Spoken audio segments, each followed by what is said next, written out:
Good evening, as the old legend Unai Emery would say. And today we're doing Premier League predictions for matchday number 9 of the 2020-21 to 22 season. And here is my predictions for the upcoming fixtures.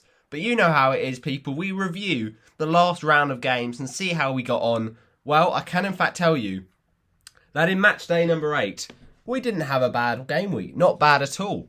We actually ended up scoring a solid 12 points. Decent. But unfortunately, not decent enough to get to top spot. So as you can see here, where can we zoom in on this? Just to really show the intricacies of this predictions table. So here we go. Basically, Dugout Football Channel, he's bossing it as always. Fair enough. He did get 8 points last week, but I outscored that. So I'm cutting the gap game by game. So that's interesting. But yeah, 8 points last week. He didn't comment on the video, but I saw on his video that he did his own channel. So yeah, do get your predictions for this week, Douglas, on the video. And 89 points overall. Solid stuff. I'm on 85 overall. So I got a correct scoreline. Hallelujah. A while since we've done that, and that was Southampton 1, Leeds United 0. And we got a few correct results thrown around in there as well. We knew that Liverpool would beat Watford. We also knew that realistically Spurs would get the dub against Newcastle, but we got the goal difference right there as well. So I'll love that. I'm taking that. Like, at the end of the day, it's 12 points. So let's move on then, shall we? As you can see here, Pocklock still miles behind. Footy Tom, Pav Kapoor, and thanks for this week's new entry, along with Potluck Football, we had Chris Welch, 11 points, not bad at all, but certainly 21 points for his first week is something to be proud about from Potluck Football. So, what are the fixtures this week, people? Well, we start off with a Friday night football feast. So, can I just tell you that the theme of the week for matchday number 8 is, in fact, two things. The first thing is my birthday. That's right, this Saturday. Let's go.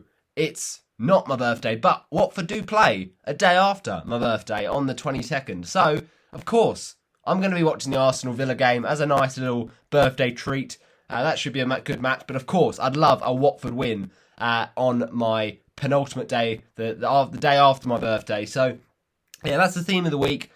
You know, birthday cakes, balloons, celebrations. It's all feel-good vibes here. And it's a big number. It's the big 1-8. So, you know, it's fun times. But don't forget also that I will be telling you the other theme of this week. And it's a bit of an odd one this week, I'll admit. But it's called The Hunt for October or something like that. Basically, it stars...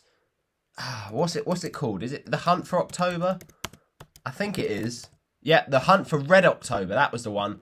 So it's The Hunt for Red October, a film. If you haven't watched it, do check it out. It's got some decent people in it. Sean Connery, I think.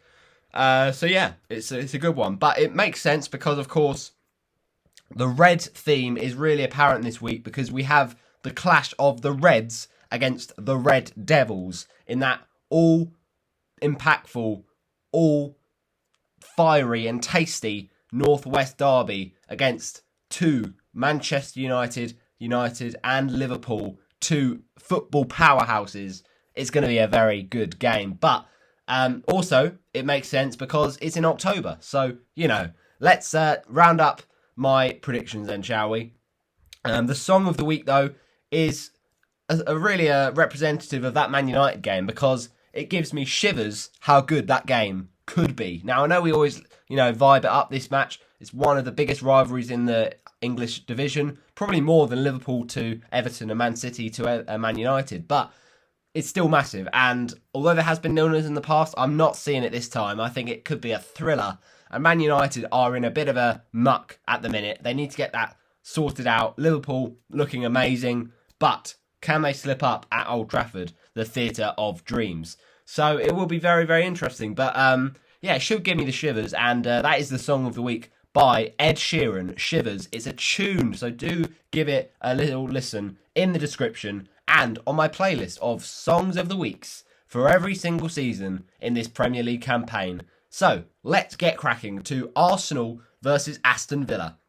Now, in their last match, of course, Arsenal drew by 2-2 against Crystal Palace. So, they only just played at home on Monday night.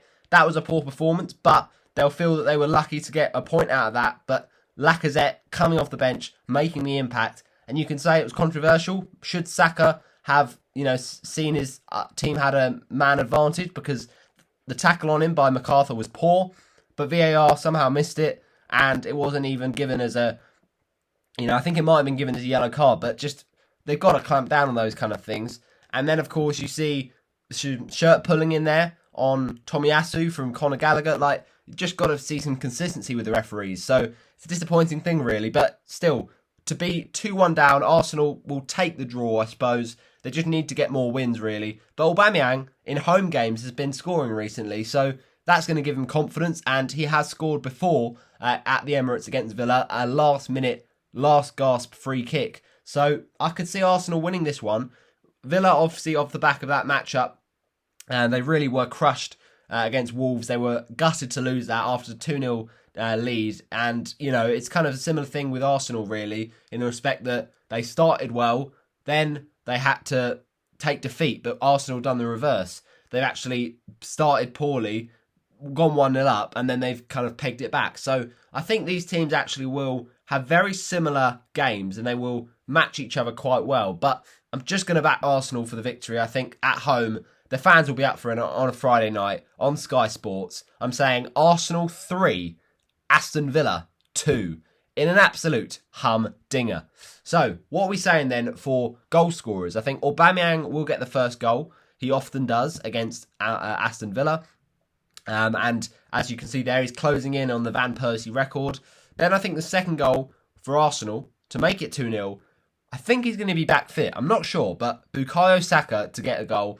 But if he's not ready, because of course he did get that injury in midweek, then I'll say it's instead coming from a little bit of, it's the right back, Tomiyasu. Who'd have thought it? Then I'm going to go for a little bit of Ollie Watkins, because he often scores against Arsenal to make it 2-1, make the game a bit nervy for Arsenal.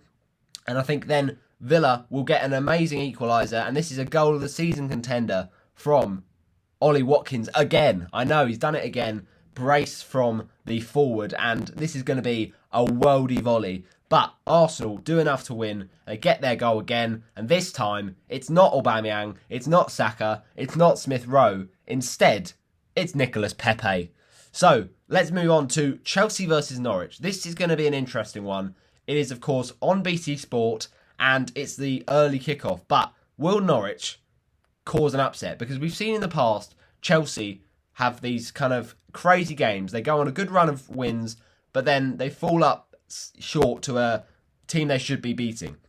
I don't think it will happen here, though, because Norwich are so poor this season, conceding goals, not scoring enough, and, alright, 2 clean sheets on the bounce, but, they really should have won those games. The chances they've had with Josh Sargent, Pookie, so they are really looking bleak and looking likely to finish 20th this season. Whereas Chelsea, they're still in the race for the title. And look, they need to get more goals. Lukaku's not been on form, but this could be the kind of game to give him that confidence. I'm saying Chelsea 4, Norwich City 0.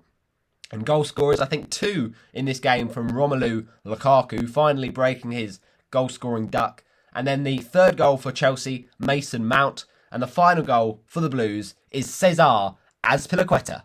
So that is what I was saying, but it could easily be another great game week for this man, Trevor Chalobah, the up-and-coming centre-back. Now, Palace versus Newcastle is the next one. And this one, my friends, is a fascinating one because, of course, it is the first Newcastle game without Steve Bruce at the helm. And I think Palace, going into this, will be confident because they played brilliantly against Arsenal and they will be gutted they didn't hold on. But with the likes of Edouard, Eze coming back soon maybe, and Elise looking really, really good, as well as Gallagher, and Zaha obviously didn't play the last game, so who knows if Palace can really destroy Newcastle. But I just think Newcastle are defensively, especially away from home, looking really susceptible, and it'll take a while for them to start getting results, and obviously they have to wait till January to get the investment in these better players. So I still think the trend will be Newcastle conceding goals.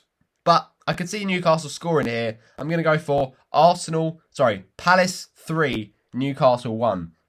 And here we're going to see a goal from Newcastle, and it's again Callum Wilson. And Palace score their goals through none other than Conor Gallagher.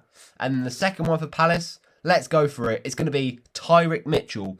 And then thirdly for Palace, I'm going to say a little bit of Odsonne Edouard. Now, Everton versus Watford. Now, this is a bit of a worry because, look, we go into this game off the back of a 5-0 defeat to Liverpool, and now we face their Merseyside neighbours, Everton. And look, we haven't had a great record on Goodison Park. We've often bottled a few games. I remember that 3-2 defeat where I think we were 2-0 up, went to 2-2. I think it was Orestes Karnezes in goal, and he had a mare. And basically, we were awful. Cleverly missed a last-minute penalty. And Richarlison, he just always scores against us. And people are saying he could be back in fit for this one. Doucouré is missing for Everton, though, which is a massive boost for Watford because although, I love Doucouré, he's a great player, he is obviously a big threat and he can win those midfield tussles. So, yeah, it will be an interesting matchup. Calvert-Lewin, I would imagine, was still not going to be fit to play. But they've still got, strength in that midfield. The likes of Townsend and Demarai Gray. Not Andre, who's obviously not at Watford anymore. But I think this is a fascinating game. Do Watford play on the break because it's, a more winnable game other than Liverpool? Or do we do what we did against Liverpool and just look absolutely out of shape, out of character, and looking like we need a bit of a footballing lesson? So I've got to be optimistic, but I very much see another Everton win here because, look, we're very low on confidence. And I think that Southampton game is probably more important because it's a 6-pointer. We could probably get a point out of that, but, based on our recent performances, Everton is going to be tough. However, I'm going to be optimistic, as always. Everton 0, Watford 2. And goal scorers here to get their just third win of the season, crucially for Claudio Ranieri, is going to be Ismaila Sarr, you know it, and let's go for it. It's going to be, Joao Pedro. Hopefully he gets given a start, and the Brazilian, who, Everton have got a lot of Brazilians themselves, will put the sword to the Toffees. Now, Leeds against Wolves. Now, Leeds coming off the back of that very disappointing 1-0 loss to Southampton. Wolves, on the other hand, though, they are looking much, much better. And you can argue it was a jammy win, but it was a win that they needed against Aston Villa. And I think the relegation battle is probably a group of 4 teams. Burnley and Norwich, you'd argue, maybe are already dead and buried, but they could go on to do good things. However, the team finishing in that third relegation spot, I think it's probably between Leeds, Wolves, Watford and Southampton. So, this is a massive game. It's a bit of a 6-pointer. I know that Leeds probably will stay up. They are a good side. But they've conceded goals and they've not scored enough. And Bamford could still miss out of this game. Rafinha will be back though. And I think that this is a game that Leeds have to go everything at. I think they are the better team on the day. Wolves haven't scored enough goals and they have leaked quite a lot. So, although it's going to be a high-scoring game, I don't think Wolves are going to take a point back to the Black Country. Leeds United 3, Wolverhampton Wanderers 1. And Wolves to score their goal through none other than Pedro Neto. No, I'm joking. He's still injured. Instead, it's going to be the other Portuguese, João Moutinho. But the goal for Leeds, I'm going to say first of all is Rafinha. Then second of all, Rodrigo. And the third goal for Leeds United is the man who scored against Watford not too long ago. It's Diego Llorente. Now, Southampton v Burnley. This was, of course, the match that Burnley started their season with a couple of seasons back. They got a very good 3-0 win. But back in those days, they were scoring goals. And this kind of Burnley team is just not really doing that enough. They're relying too much on Chris Wood. They're conceding goals. And other than maybe Maxwell Cornet, who was a really good signing, they just don't look like they've got much excitement in the front line. So they're struggling for goals. Southampton have actually kept a few clean sheets this season. And they did get an important win against Leeds. And a great little goal for Brodger. So will he start? I don't know. But you saw Armstrong miss out last week. Was that a sign of things to come? I think Southampton, though, will just get the advantage after being at home. I'm saying Southampton 2, Burnley 0. And the goals here for Southampton, Livramento to get his first for the Saints. And then the second one, I reckon, will come from none other than Nathan Tella. Now, it's Brighton versus Manchester City. This is the game on Sky Sports, Saturday Night Football. Do give it a watch. And it's at the South Coast, in Farmer, Amex Stadium. What are we saying? We're saying a Man City win, of course. Now, Man City, obviously, off the back of that matchup that they did have against Burnley, they were good, but they could have scored more and made it easier for themselves. And Bernardo Silva, he's good in form right now, but will he score again? I just don't think so. Brighton, of course, off the back of that game against Norwich, will be disappointed to not get the result, especially because they could have lost it with the chances that Norwich had. You know, that finish from Sargent was poor, and it was lucky that Duffy was there to clear off the line, but it really should have been 1-0 to Norwich at that point. So, yeah, Brighton needs to be much, much more consistent, but they have beaten Man City before, as we saw last season with Adam Webster header, a goal for Dan Burn, finally. So, I'm saying Brighton will put up a fight, but Man City are just too good at this point. Brighton and Hove Albion 1, Manchester City 2.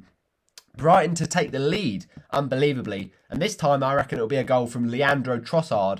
But for Manchester City, the goals will come from, first of all, let's say it's going to be big man, KDB. The Belgian midfielder is now back fully fit, and I think he'll get the goal to kick Man City's revival. And then the second the goal for Manchester City will be their front man, who does often play on the wing, but he can play up front too. It's Gabriel Jesus.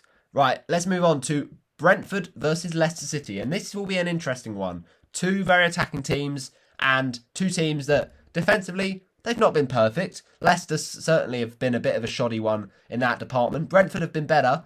Certainly impressed this season in terms of performances. But obviously their performance against Chelsea was inspired. To lose 1-0, they'll feel unlucky. And Leicester obviously did get a really good win against Manchester United. So they're both going to be confident going into this. But I'm just going to back that it will be a draw here. I just think Brentford have got the goals. Leicester City have been conceding. But